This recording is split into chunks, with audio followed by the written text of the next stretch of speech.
Hey, it's Jeremy from jeremy.net.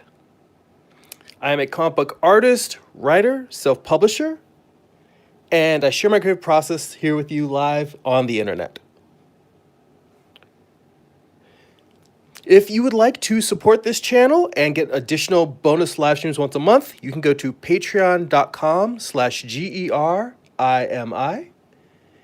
If you would like to read my comic books for free, you can read previews on news.jeremy.net.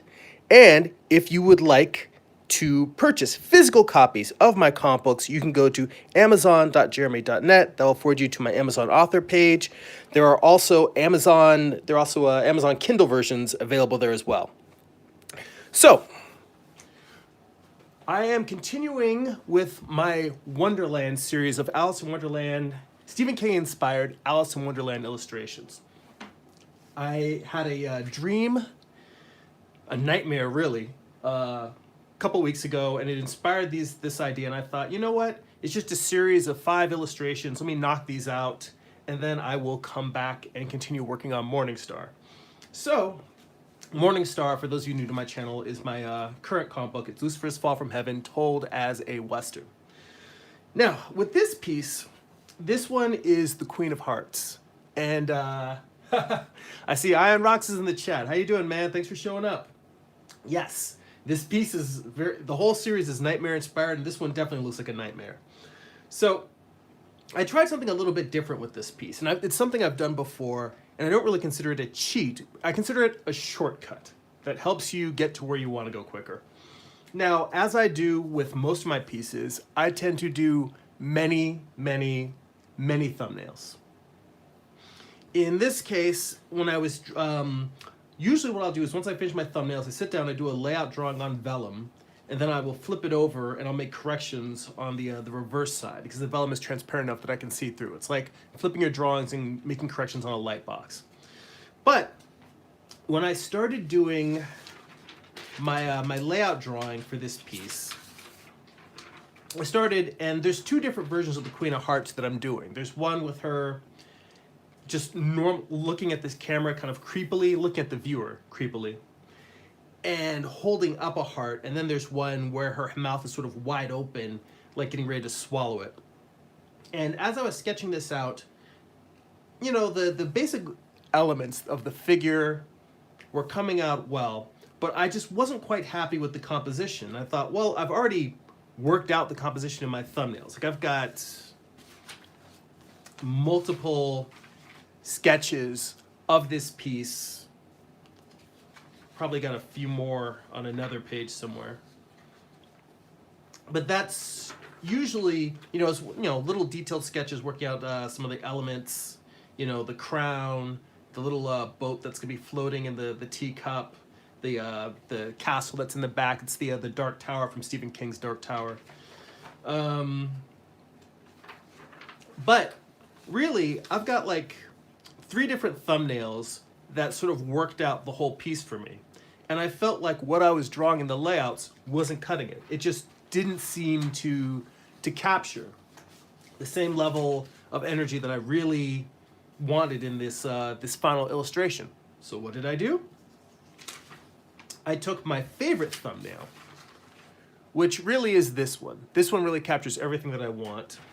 You know what, let me bring the camera down a little bit closer so you can get into some of the details here.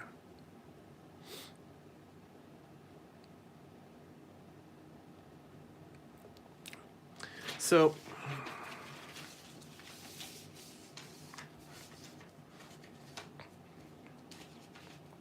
this particular thumbnail is my favorite thumbnail out of the whole series. It really seemed to capture everything that I wanted to say with the piece. So what I did was I scanned in this piece, and then what I did was I converted it to a light red, similar to the red pencil that I use when I make corrections, and I printed that out on the vellum. Now, mind you, this, even though it compositionally has everything I want, it's not very detailed. So I would probably want to go in with more detail, pardon me. Excuse me. So weather's changing. I'm getting a bit of the allergies, sneezing a lot. Or maybe just fighting something off. I don't know. Anyway, I'm using this thumbnail printed lightly on here as a basis, as a base, you know, because this piece, it didn't have the heart drawn into her apron. It didn't have the little pattern on her bodice and on the drapery around her head coming down from her crown. It didn't even really have the crown particularly worked out detail-wise. So these are all things that I'm drawing into this red, you know, that's the darker red you can see on top. And, you know, from here, I'm going to go through and just continue the process as normal. When I go through and get to the end,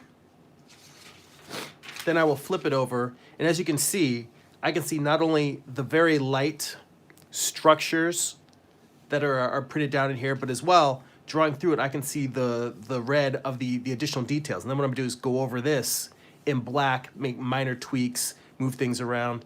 And it's something that I'm particularly struggling with is the fact that I intentionally moved one eye off to the left. Like, I wanted the eyes to be wider set than is normal because I want this to feel kind of weird and disturbing. And I mean, it's really inspired by the Pennywise from the most recent Stephen King It movie.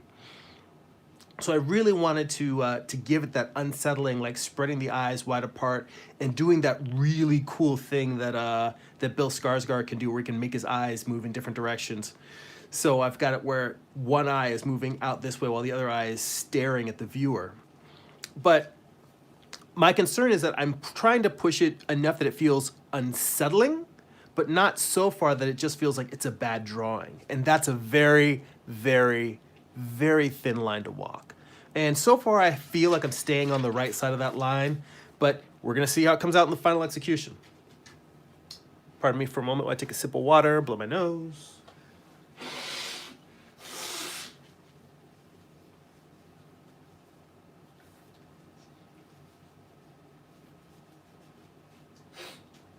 Apologize for you guys having to listen to all of these human meat sounds while I'm here trying to make artwork for you.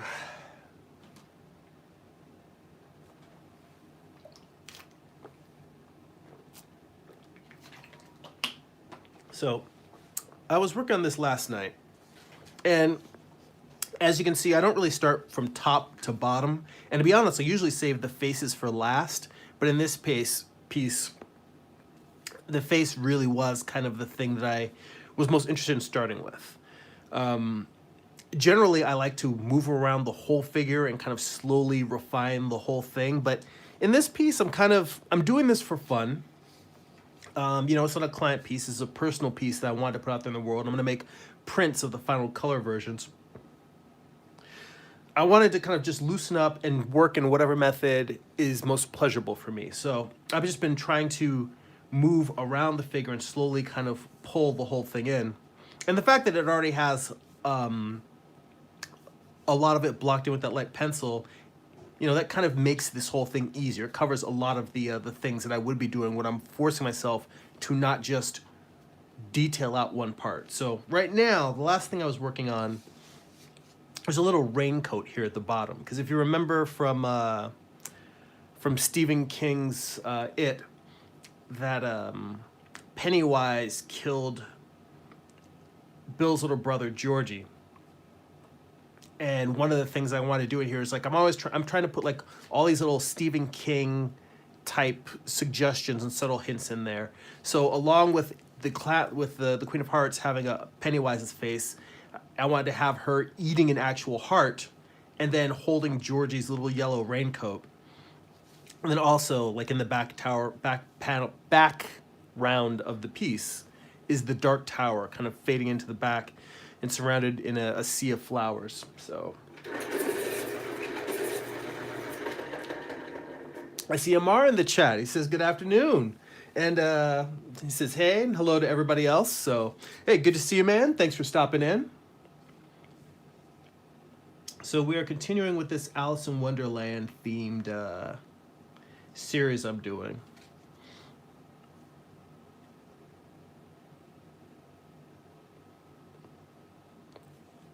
You know what? I don't usually do this. Let's see what happens if I bring the camera down even a little bit more. Maybe move my thumbnails over and let you guys get a little bit close to the action. I think the challenge here is that I don't have a zoom on while I'm doing this. So the camera, I'm trying to position it so that I can see what I'm doing without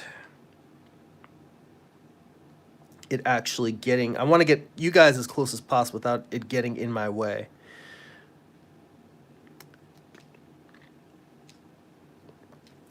And these slight difficulties in terms of my visual setup is one of the reasons why I've been going back and forth between trying to live stream from my phone versus live stream using my my webcam, my desktop computer. But the last time I tried using my desktop computer, things got a little wonky with the audio, which is frustrating because I really thought I had worked out all of the audio problems with working from my desktop, and then you know, every time you think it's working, there's another technical hitch. So I just gotta keep playing with that, see if I can get that worked out. Because it would be nice to be able to do it, or actually what would really be cool is if I could have two cameras going at once. So I've got one camera that's got a wide shot, one camera that's got a detail shot. Maybe set it up so the stream goes back and forth between the two.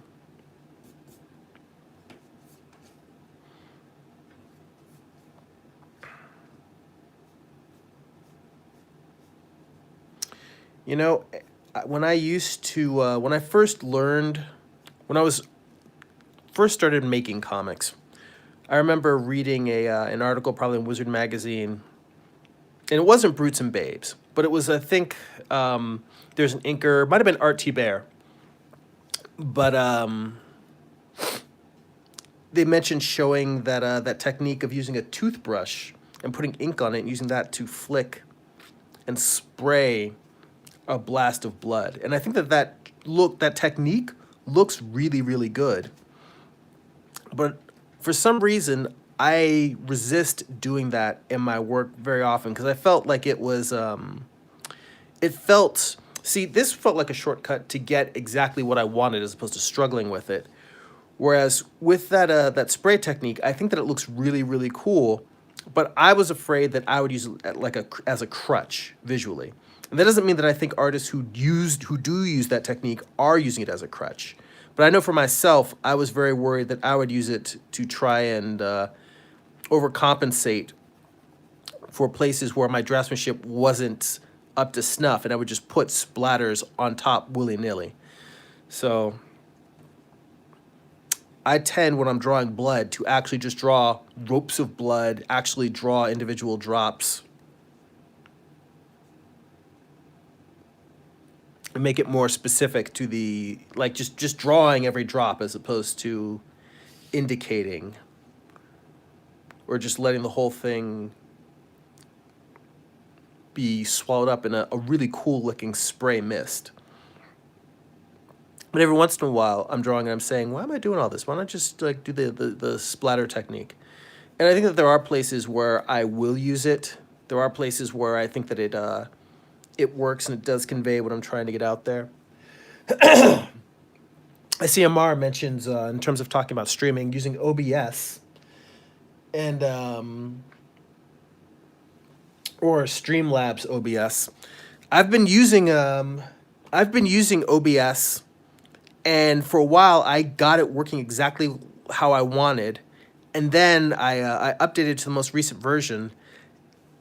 There was just some random thing where I can't remember what it was that I clicked on, but all of a sudden my mic stopped working. It just would not accept my mic as an input, and every time I tried to re-input my headset that I was using with my microphone, it just wasn't reading it. And it had been doing it fine for like,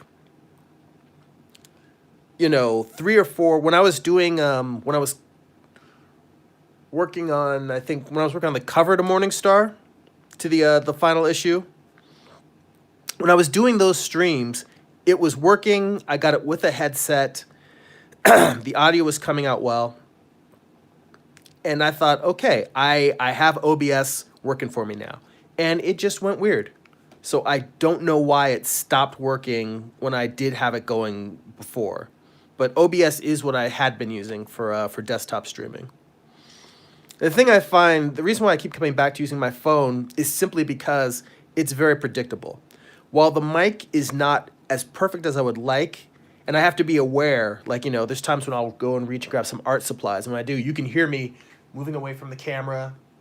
When I turn my head away, and then when I turn it back, you guys can hear the difference. But other than being aware of that, as long as I stay fairly close to the camera, and I, try not to shake it too much, well, that's always a problem with my my camera stand. But for the most part, the results when I'm working with my phone are fairly predictable.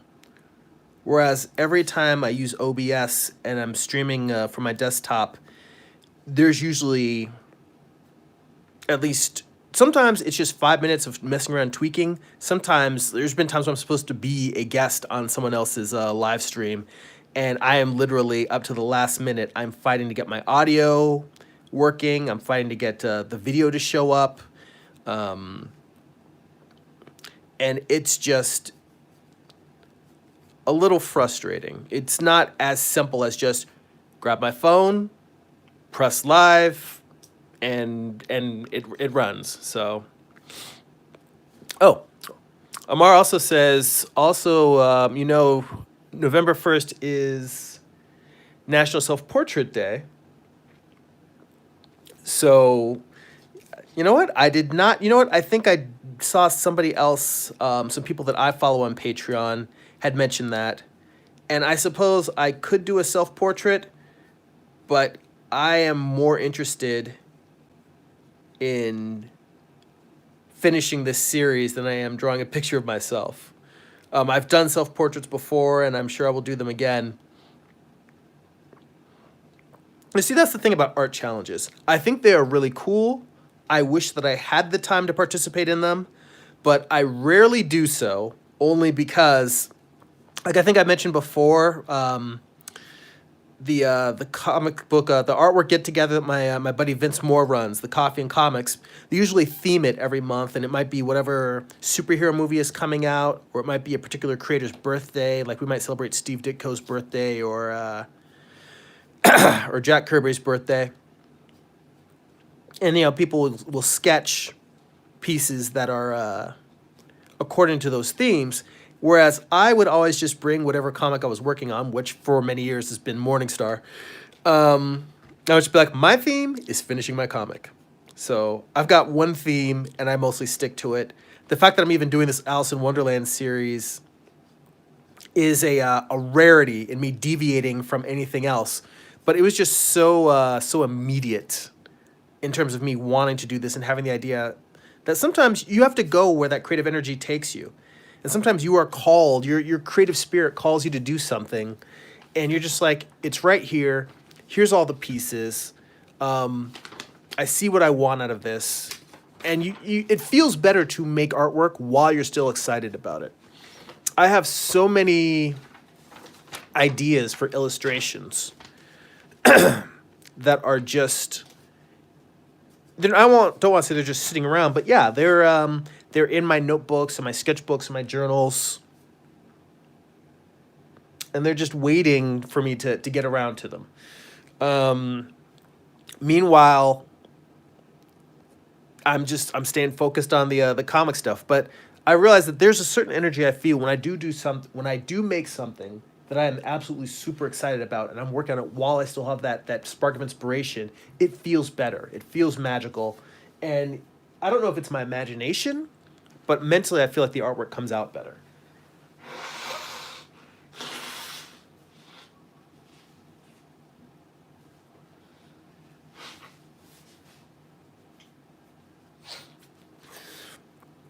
But Amar says, yeah, he was just mentioning the self-portrait thing, and he says he just does them as an exercise, doesn't spend more than an hour or an hour and a half at most.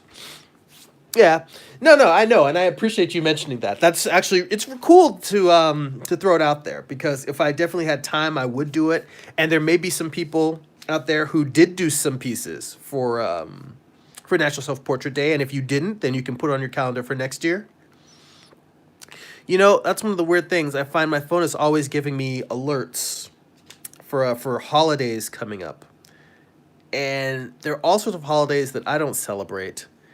And I'm like, why can't you put National Self Portrait Day on there? That's some stuff that I would actually like to know when that's coming up. I mean, I know I can set my own alarm, but maybe someone, because this is a great idea. I just know that I'm not necessarily the one to do it. Maybe someone could make almost like an artist's advent calendar, you know, where it's got Inktober on there. And when I say artists, I'm going to say creatives also, because I was going to say like throwing NaNoWriMo on there. Um, you know, October. Um, what was the other one I was thinking of? Mermay for May. Um, February for fairies.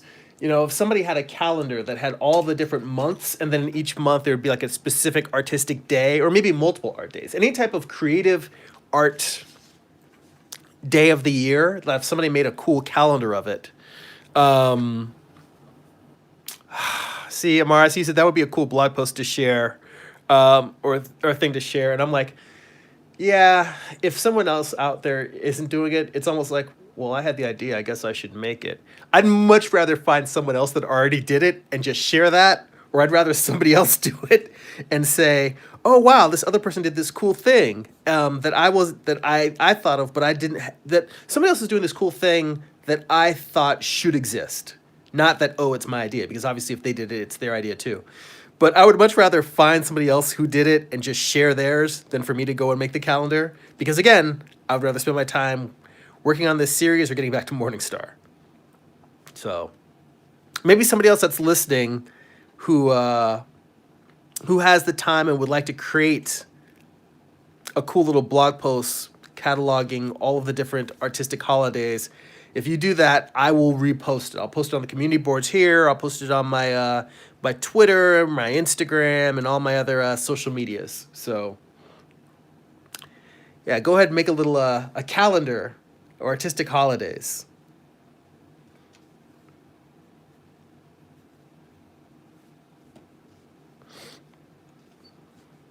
Yeah.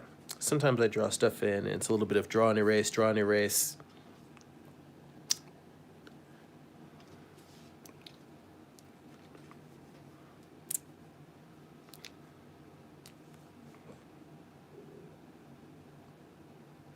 Because I kind of want to just have blood just peppered along the bottom of her skirt.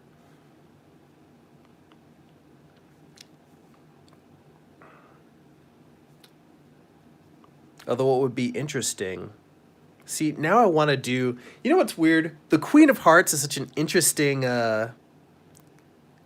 character from Alice in Wonderland that I kind of want to, like, just the fact that I was interested in doing more than one piece of her. I'm imagining now her holding her skirt, but the whole entire bottom of it is just drenched in blood, and she's like walking through a sea of blood. That also would make another cool image.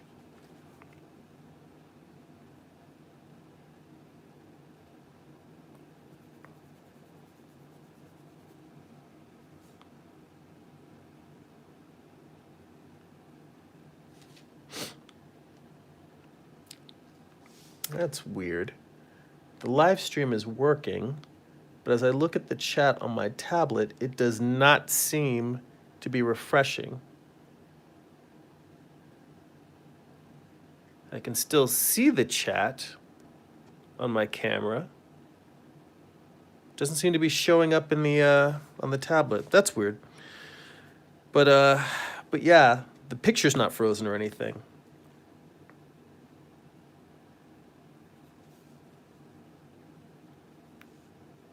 That is the other challenge of live stream, is not getting so caught up in the technical issues and the things that are going on around it, and just trying to stay focused on the actual drawing. And I think that that actually is something that the reason why a lot of artists are hesitant to do live streams, and it's not out of shyness, although that can be a problem for many. A lot of times it is just simply that in making art, in my mind, there is a certain part of me that really needs to go inside of myself mentally. And just, oh,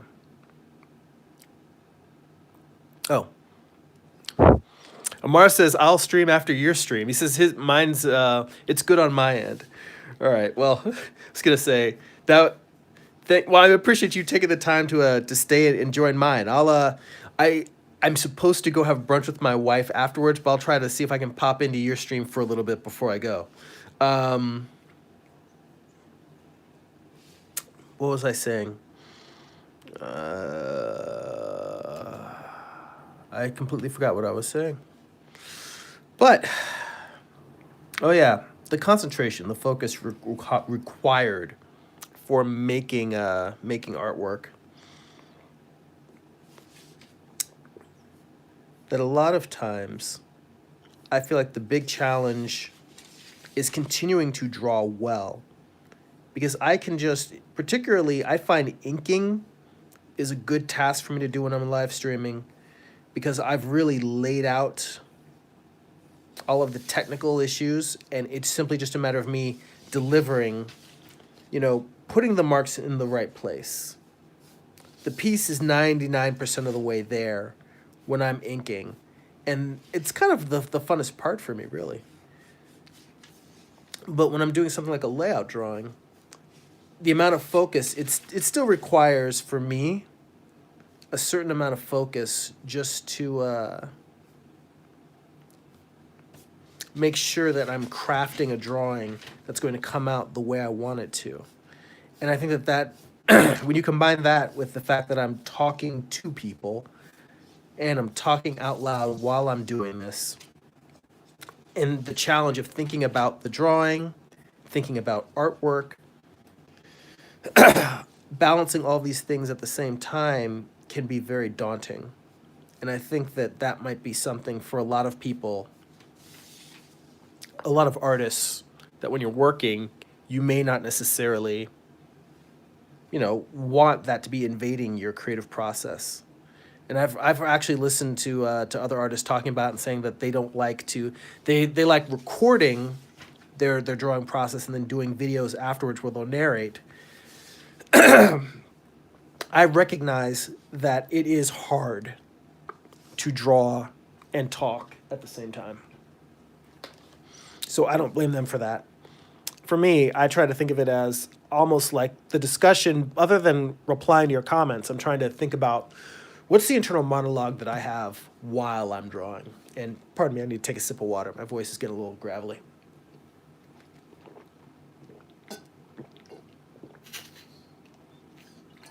Which is weird because I don't have a particularly deep voice.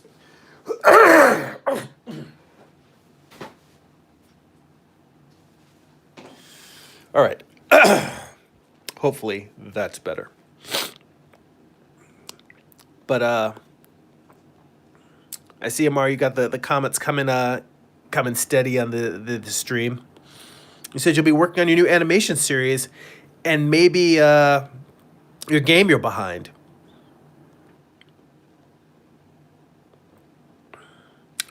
Or I can't tell if you're saying, and maybe my game I am behind, as in either the game you're behind or you're behind schedule. So it's cool. I'll be proxying the set design for the animated web series I'll be working on. Live stream is accountability for me, and keeps a live journal that has a deadline. I feel good when I finish a series. It makes me feel good. So did you finish that cover you were working on in Affinity Photo? No, I did not finish that cover. I had started working on that cover, and, pardon me, gotta blow my nose again.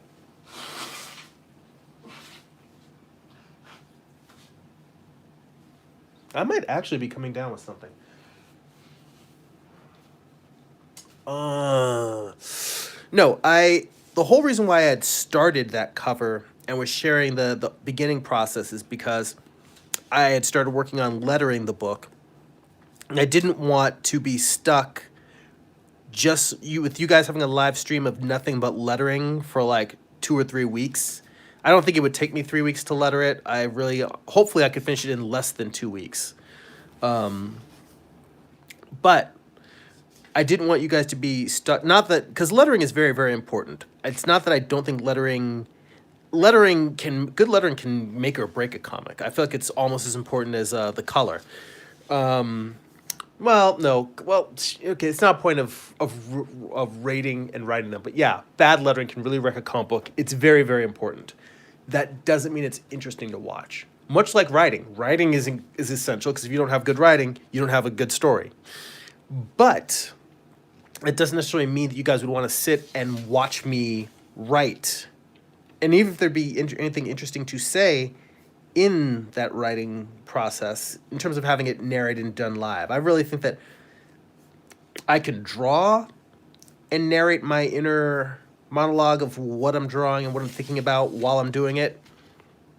But doing that while writing, I do not know if I'm capable of that.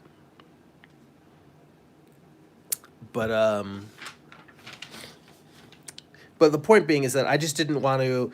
I started doing that cover so that way I could at least have it set up. The problem was I was getting used to using Affinity Photo. So I didn't want you guys to just watch me looking up keystrokes and shortcuts and figuring out how this tool is different from the tool in Photoshop and that sort of thing. I wanted to have it set up such that I could just be painting and you guys could be watching me. So I got it up to that point. Then once I had the piece to that point, I thought, all right, I'm going to go back and start lettering. That way I can, jump back and forth between the lettering and the lettering and coloring that cover, and you guys could just be able to always have something that I'm doing that's visually interesting that I'm working on.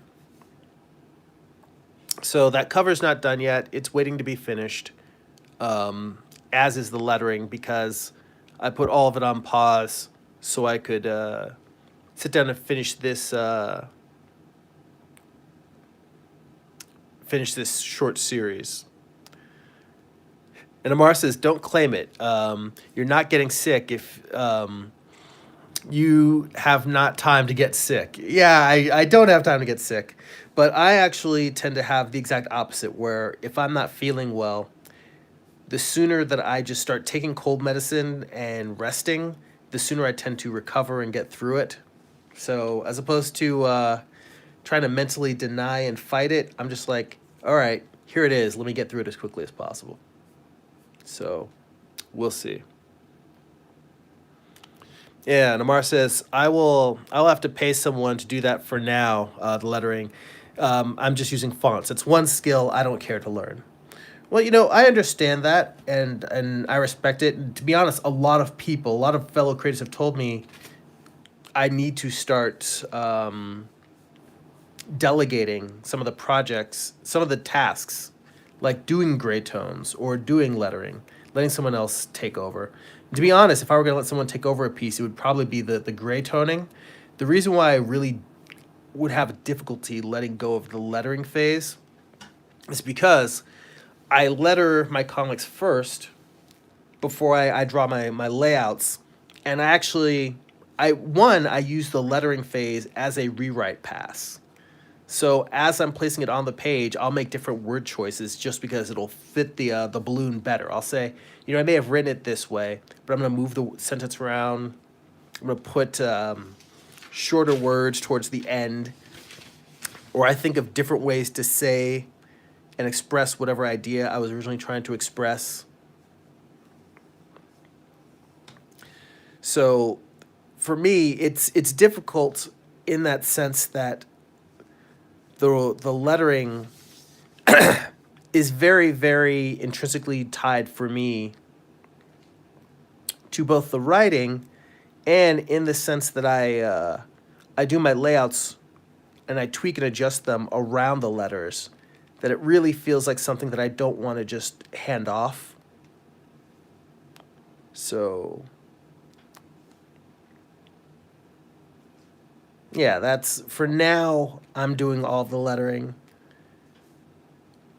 and hopefully I'll get to the point. And it doesn't mean that I couldn't theoretically have someone letter my comics, give me a file that I could go in and edit and tweak afterwards. That's also a possibility. But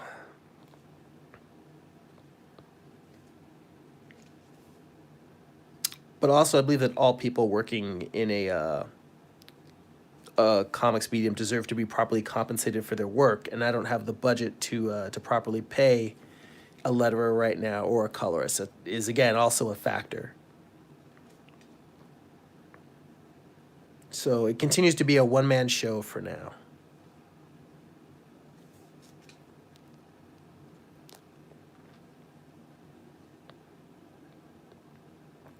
Amar says, concentrated from the whole foods of oil of oregano and super echinacea are good for preventing and taking cold for preventing and taking colds instead of using cold medicine. If you need the brand and version, I can send it to you via email. No, you know what? I can just Google it. I appreciate the tip, and I do. I have taken echinacea in the past. I just haven't stayed on it in a while, and maybe I should. Otherwise, I might not be getting sick in the first place. For me, it's hard to tell when I am genuinely getting a cold because I have a pretty strong hay fever. So I go through periods where I am very sneezy and snotty all the time anyway. So sometimes by the time I actually realize I'm sick, it's already crept up on me and it's too late. Because I didn't necessarily think that I was sick this morning. I didn't feel like I felt like I needed to, gargle with a little salt water. My voice felt a little gravelly, but I feel that way before every live stream, to be honest. So I didn't think that that was that much of a big deal. That's usually how my voice is in the morning. It wasn't until the fact that I actually sat down here to work, and then I was like, oh, wow. Nose keeps running. Throat keeps getting a little...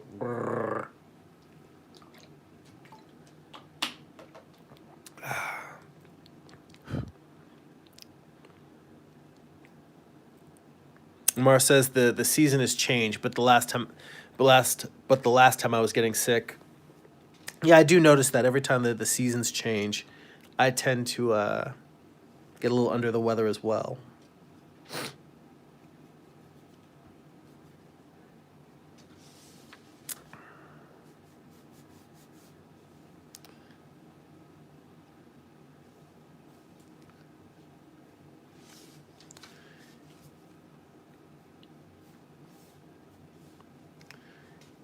I am going to have to move the middle piece of her bodice out to the side a little bit.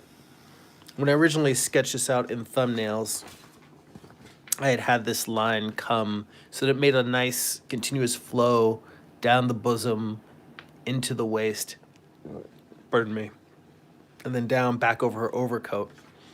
And for some reason, when I was laying this out, I changed it a little bit. And now that I'm looking at it, it breaks the visual flow. So I feel like I do need to pull this back in a little and get these lines to line up. It's really just a matter of moving this one on the top in by a quarter of an inch and letting the pattern that's in there come out.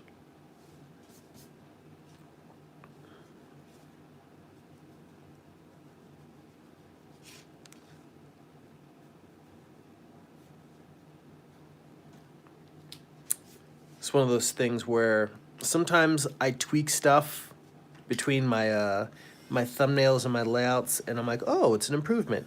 And this is one of those where I tweaked it, and now just in looking at it, I'm like, nah, I should put it back to the way it was in the thumbnail. Well, really, the way it was in the thumbnail is that all of this was pushed more towards the center, and this strip down the middle that has the heart in it was more narrow. But I have this kind of just the way I want it, and I don't necessarily feel like redrawing it. So when I first started drawing it, I didn't get that as much of a nice heart shape since the edge was cut off because of how narrow it was. I think if I had this piece to do, well, I mean, I do have it to do over again. This is the layout phase. I could just erase all of it and fix it if I want. I could redraw it a million times. I don't really want to. I do want to keep flowing with it. But I think if I were doing this piece over again, I would have, no, because I really like how this piece is working. It's just making it line up with the top part again that I want to fix and adjust.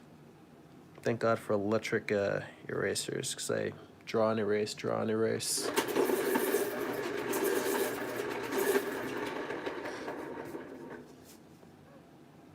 I'm thinking for the next comic that I do on Morningstar, after Morningstar.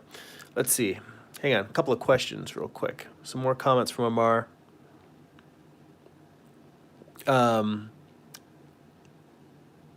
Oh, he was just talking about brands for that echinacea, oil of oregano. He said, I recommend it to anyone who I know who mentions themselves getting sick. A little few drops go a long way. He said, how long do you think you'll be streaming today? Well, I'm just going to stream for another 20 minutes until noon. But seriously, if you've got to get going to go get your stream started, please go ahead. I don't want to hold you up. I'm glad you always come by and hang out. I don't want to step on your schedule. Go get your stream started. I'll see if I can come in and just say hey on your channel real quick. But yeah, if you got stuff you got to do, stick with your schedule. Amar also says, I have not used pencils in a while. He said, you are good. I appreciate that. Thank you. That's very kind of you to say. I think like most artists, I still feel like I always have a lot of growing to do. But, you know,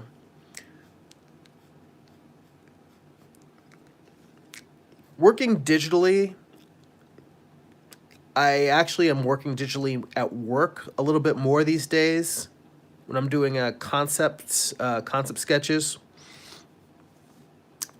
I do feel like naturally I do feel like I am naturally better at traditional media, but I also think that that's only because that's where I'm putting most of my drawing time towards. I mean, this is what I've been doing for most of my life, is just drawing and sketching, and you know, that's the way that I'm used to expressing artwork.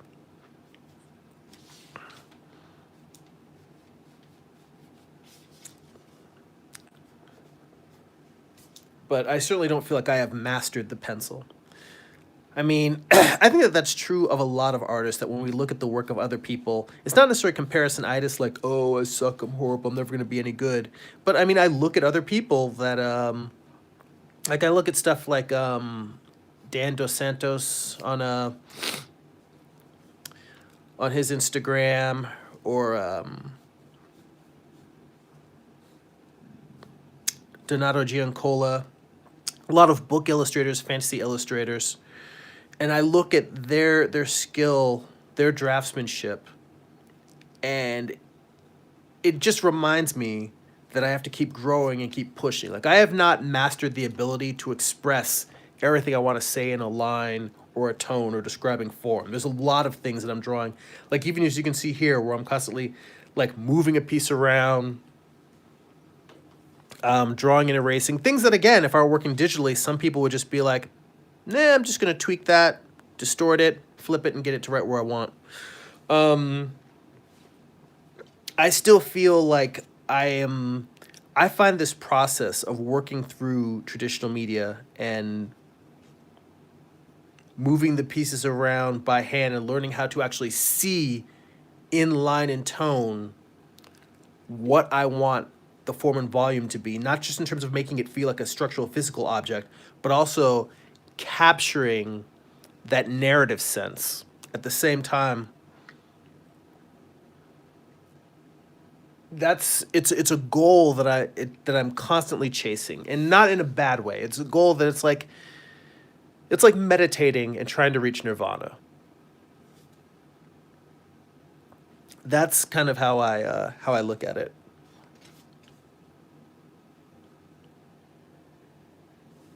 Now I need to decide what I want to do with the queens. Like the little zigzag pattern that's in here, I was going to have that running down the outside of her sleeve. But I also haven't really decided how baggy or how many folds I want her sleeve to have. Do I want it to feel mostly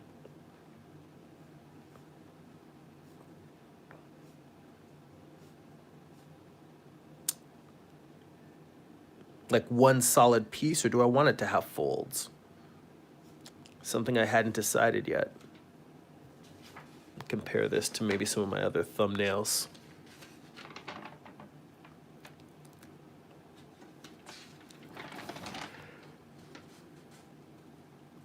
I didn't really get very detailed on the leaves for the not leaves, on the sleeves in the other thumbnails. Pardon me for a sec.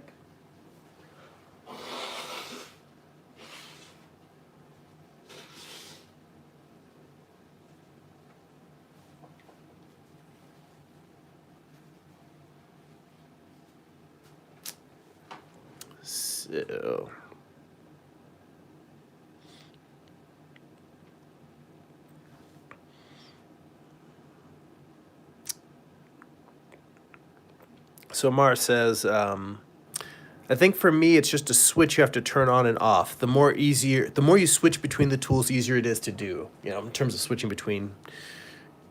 You know, he's talking in terms of switching between digital and traditional. He said, when I worked traditionally, I stopped using pencils maybe 15 years ago, so I can be more deliberate. I don't do it enough to have mastered it, but I do feel more comfortable drawing with gel pens or ballpoint pens more than any type of pencil. You know, that's very interesting because I've watched people do very subtle hatching and elaborately build up a drawing with ballpoint pen with just as much detail as, say, a pencil drawing. And I think for me, even though I'm not using the side of the pencil in this particular drawing, the thing that lures me to pencil as a media is that ability to block in with tone and using the side of the pencil, making those soft tones. And the reason why I'm not using it much in here is because I'm past the phase where I do that. Usually the point when I would do that would be in the would be when I'm doing my loose sketches and slowly blocking in the figure.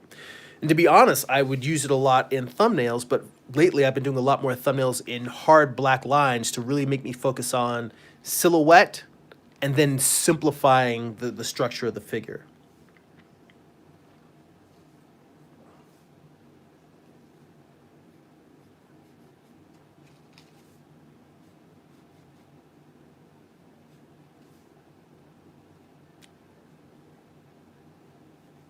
So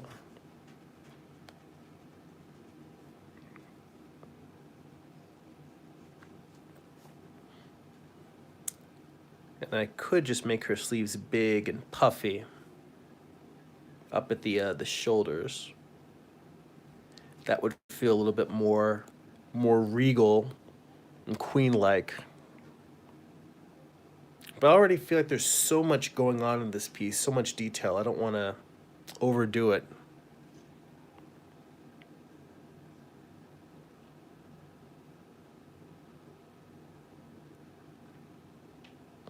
Mar says you can do that with ballpoint pens and gel pens as well, using the side of the pencil. Or I guess blocking in shapes and action lines in direction for and contour. Yeah, that's very true. I've seen people do that. It feels more challenging, especially when you finish and you get the drawing you want. And you know that is always the dragon that we are chasing.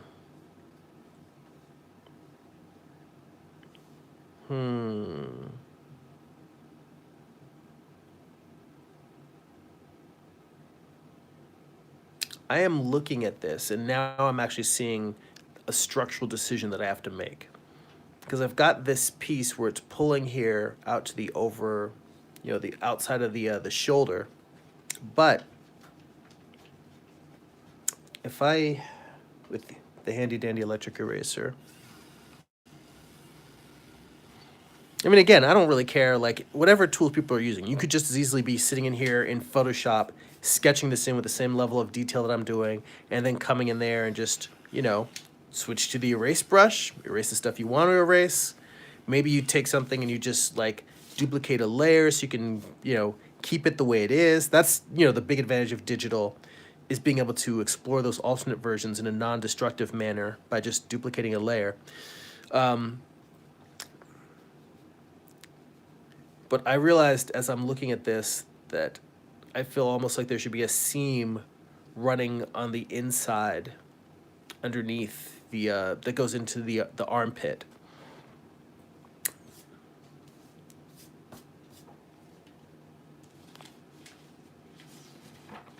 Where's the thumbnail that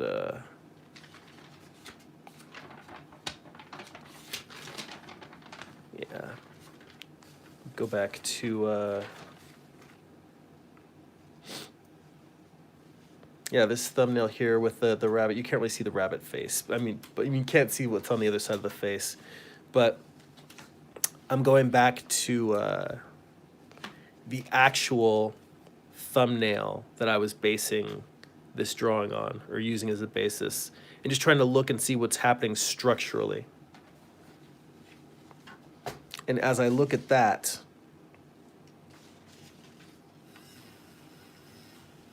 it really feels a lot more like this sleeve coming up underneath.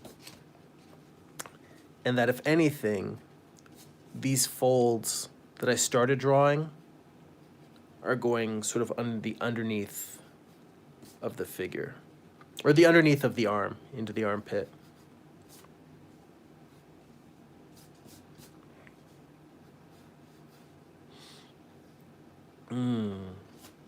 Let's see. Jay King says, "What's good, my brother and people?" We'll have to see the whole video. He's at work, but I'm gonna get in. All right, man. Well, whenever you're able to, there's always gonna be the replay. In fact, we're down to the last 10 minutes here, so if anybody else has any questions they want to throw out before we wrap up, let me know. I'm just gonna keep working over this sleeve and trying to make my final visual decisions. Amar says, "I did for Inktober 3 Disney characters, and I never saw the level of detail put into the simple characters for their movies or animated movies." Yeah, you're right. I mean, that's kind of one of the beautiful things about Disney, is that they've found a way to make things so simple and so elegant. And it's almost, you know what? My drawings are like a Mark Twain's writing, where he says, "I wrote you a long letter because I simply did not have the time to draw a short one." I don't necessarily think of myself as somebody who just loves to render and put so much detail into a piece, but I do think I fall on the side of probably being I'm probably more detailed than I want to be, only in the sense that I still feel like that's a goal that I'm reaching for, is trying to get that simplicity, like, say, Alex Toth. Like, he is the guy I really think of when I think of just getting down to the brass taxes and putting everything that you need into a story to tell a story, and then not a single line more. Then I think, in terms of contemporary comic book creators that are in the same ballpark, like I think of like Michael Lark and Chris Samnee. And even though he probably seems more detailed, I would definitely say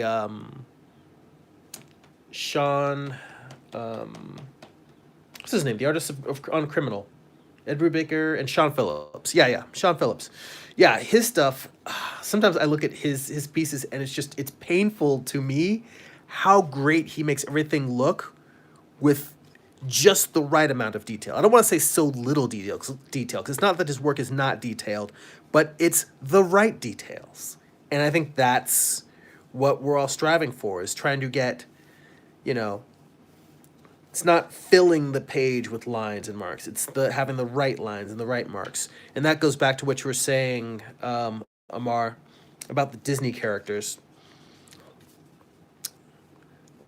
Like, I still have not found a very simple, clean line that I think expresses all the things that I want to do. I always feel like I have to put, it's almost like I use detail, like these patterns that are on here, in order to describe volume and have them running along and around and through the object. Or just, you know, the same way that one can use hatching or directional tone, where you may shade something, but you'll shade it with lines going in a specific direction to describe volume, as opposed to just having a very simple animator's line that's just crisp and clean, and it gives you the volume, it gives you the action, it gives you all of those things that you want in a drawing. Amar says he did Cruella de Vil and Maleficent. The characters had more detail than I thought. I didn't even know they had movies coming out this year, so I should have done speed drawings or painting those characters on my channel. I figure, you know, I'm surprised if you're working digitally, I figure you would just be recording anytime you make work, even if you don't post it or even if you don't put it live. I still have a bunch of videos ever since I started doing live streams. I usually will record, way in advance. Anytime I would draw, I would just have my camera above my my drawing table like I have now. So I would just be recording it, and then I would come back and post videos later with my additional commentary. And I still have some old videos from the, I think, issue 7 of Morningstar that I never posted. Where it was me finishing up that chapter.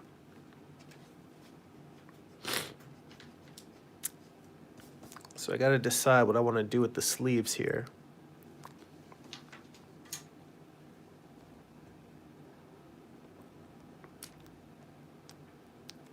Jay King says that's tight.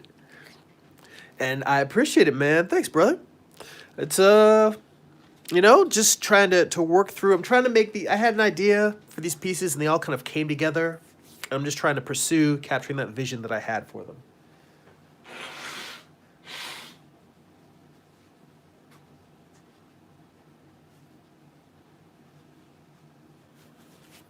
I'd like to think that I am slowly improving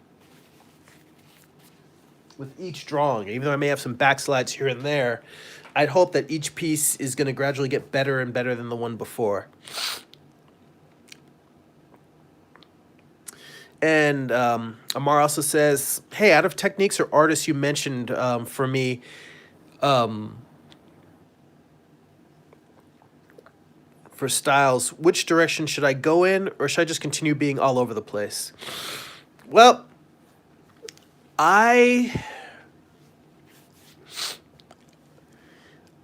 okay, first off, when you tell somebody about what they should do with their style, or what they should do with their artwork, the decisions and directions we make are very, very personal choices.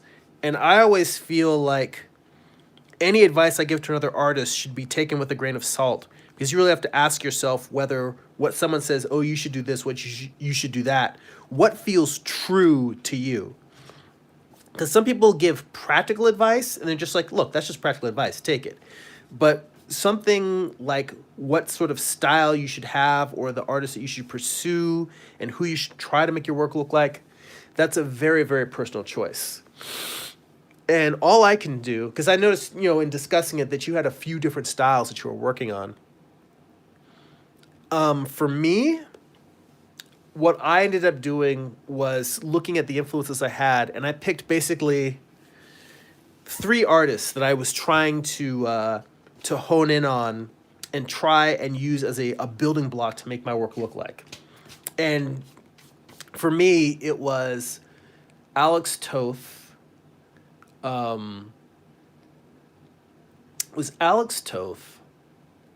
With a little bit of Mark Schultz, and then a little bit of Bill Sienkiewicz. And the thing about it is that those are three very, very different artists. Um, Bill Sienkiewicz has sort of the beautiful organic messiness that I really love, the looseness and the energy. Mark Schultz has an almost Renaissance level draftsmanship in terms of how well his drawings are, how controlled. It feels like every light and tone is in the right place. But he's very detailed. And Alex Toth is compositional and structural. And his work, his work is very, very simple. So if you look at it, it's like Sienkiewicz, organic and energetic. Schultz, detailed and elegantly drafted. And then Toth, iconic, and I don't want to say primitive, but iconic, strong silhouettes, boldly composed. And my thought was, and I think that this is a good way to study, is instead of just picking one guy and say, I'm going to copy this guy's style, is to pick your three different favorite artists and see, what would it look like if I mashed these three artists together? What does that turn into? And I will tell you, I have very pulled away from, over the years, and when I say over the years, I'd say over the past decade. Like, if you look at all of my YouTube channel, the entire time I've been on YouTube, I haven't been showing as much of the Bill Sienkiewicz influence, only because I realized that I don't draw well enough to capture what he does. When he exaggerates forms or adds in things or distorts the figure, he's doing it because he has such strong knowledge from all the years of draftsmanship that he has that I don't have. So when I do it, it's like I'm drawing something or I'm leaving something out because I don't know how to convey that. When he's doing it, he knows how to convey it on so many different levels that he doesn't have to do a clean, crisp line that's in proportion. He can distort stuff and he can sell you on it. That said, I think that I've been drawing long enough that I haven't mastered all the techniques that I want, but I am getting to the point where I want to loosen up. And I think the next comic book series I do after Morningstar, I'm going to try and draw a lot faster and a lot looser and just see how it comes. So, all right, we're at a little over an hour here. So let me see. Last couple of things. Amar says, in terms of the videos, he said that recording his screen, he said, I did for both so I could use those use those and redo them as individual time lapses. Just haven't had time to download them. Procreate does it for you. That's, by the way, I have used Procreate on the iPad. I don't have an iPad Pro, but I've had a Procreate on my iPad and I've used it. And I really love it. For me, it's my favorite iPad drawing program. And he says, yeah, consistency helps. So you'll get there. He said, for me, I do what I feel, but I don't have a direct focus since I never use particular artists as influences. Well, you know what? Maybe then the question is trying to find, just taking the pieces and say, all right, what's really, I think the best way is if you have one piece that you really feel is your strongest piece, and then say, what would it be like if I were to make all of my pieces in this style? Because you might do something that's your strongest piece and say, this was a pain in the ass to do. It looks great, but it damn near killed me. And then maybe take your piece that you enjoy drawing the most. And then say, all right, out of these two pieces that I've made, what would happen if I could combine these styles? And maybe that's what you should do, is instead of looking, since you don't look at particular references, maybe look at your own work, and out of your own work, pick your favorites. Use your own favorites as your reference for your style, and then say, all right, how can I replicate these techniques, or how can I replicate this technical approach to this piece in the next piece I do, and the next piece I do. And after doing 10 or 20 pieces, then looking at those and saying, what are my favorites out of these? What worked? What didn't? What failed? What did I enjoy? What did I dislike? And then repeat that process and keep culling and refining and maybe working out your style through that. So on that note, I want to thank everybody who showed up for the live stream and spent time with me here today. I really appreciate you guys spending time with me on the weekend, watching me work through my my creative process here. I still, damn it, dropped my pencil. Didn't break it, but it's probably cracked inside somewhere. still didn't work out what I want to do with the queen sleeve. So that's what I will be working on by myself later. So, for those of you who enjoy these videos, if you get something out of this channel, please go to patreon.com/GERIMI. There you can support this channel for as little as $2 a month. You can get an additional bonus live stream once a month and a lot more behind the scenes blog posts and progress shots.